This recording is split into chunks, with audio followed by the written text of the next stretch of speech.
warahmatullahi wabarakatuh. Baik, perkenalkan nama saya Alia Ramadhani dengan NIM 2430304003 dan teman saya Salma Salsabila 2430304021. Baiklah, kami akan menyampaikan hasil diskusi kami tugas pengembangan koleksi dengan judul pengolahan bahan non-buku yang akan disampaikan oleh teman saya. Pengertian bahan non-buku. Pengertian bahan non-buku menurut Mulyadi adalah segala jenis media selain buku yang dapat digunakan untuk menyampaikan informasi atau pengetahuan kepada pengguna.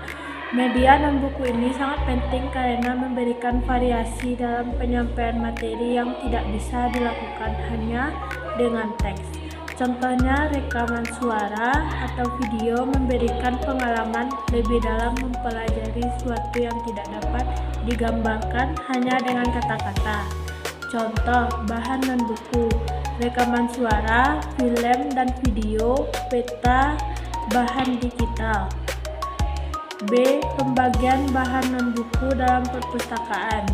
Menurut Sutarno, pembagian bahan non-buku dalam perpustakaan dapat dilakukan berdasarkan jenis media yang digunakan untuk menyampaikan informasi. Beberapa kategori umum bahan non-buku yang sering ditemukan di perpustakaan. 1. Rekaman suara meliputi berbagai format media yang digunakan untuk menyampaikan informasi dalam bentuk audio. 2. Film dan video. Berdasarkan pendapat Mulyadi, film dan video dapat menyajikan informasi dalam bentuk yang lebih menarik dan mudah dipahami, seperti dalam pembelajaran konsep-konsep ilmiah atau sosial. 3. Peta dan grafik. Peta digunakan untuk menggambarkan informasi geografis atau lokasi suatu tempat, sementara grafik dan diagram digunakan untuk menyajikan data statistik atau hasil penelitian dalam bentuk visual. 4. Mikrofilm dan mikro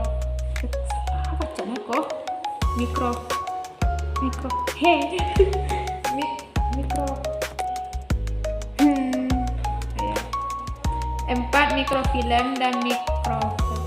Mikrofilm adalah media penyimpanan dokumen dalam bentuk miniatur film. Mikrofilm adalah bentuk lain dari mikrofilm yang menyimpan dokumen dalam bentuk lembaran kecil. 5. Bahan digital dan elektronik. Menurut Sulistyo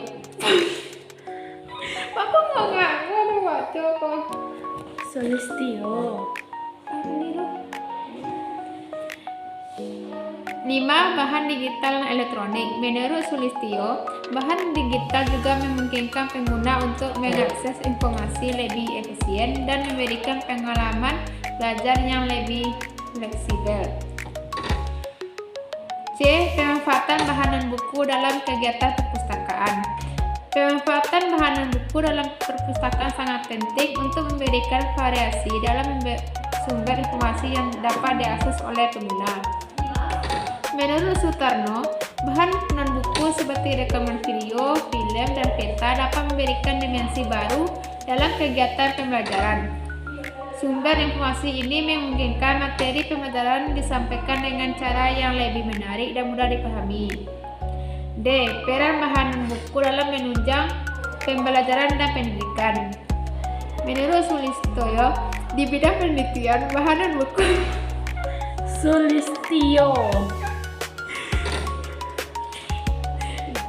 D. Bahan non-buku dalam menunjang pembelajaran dan pendidikan.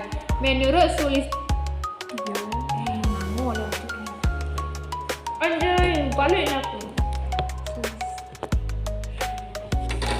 D.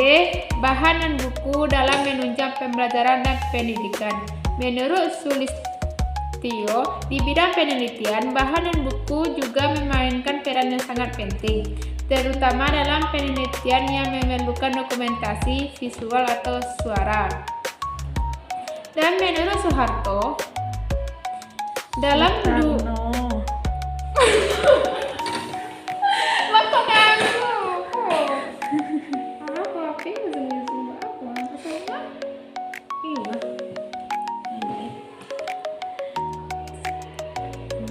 Dan menurut Sutarno, dalam dunia pendidikan, bahan buku sering digunakan untuk mendukung proses pembelajaran yang berbasis visual dan auditori. Misalnya, video pembelajaran dapat digunakan untuk mengilustrasikan fenomena alam atau proses kimia yang sangat sulit dipahami dengan buku teks.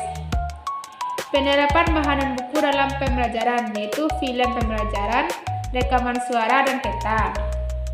Penerapan bahan buku dalam penelitian yaitu film dokumenter, mikrofilm, dan bahan digital. Terima kasih. Kamsahamnida.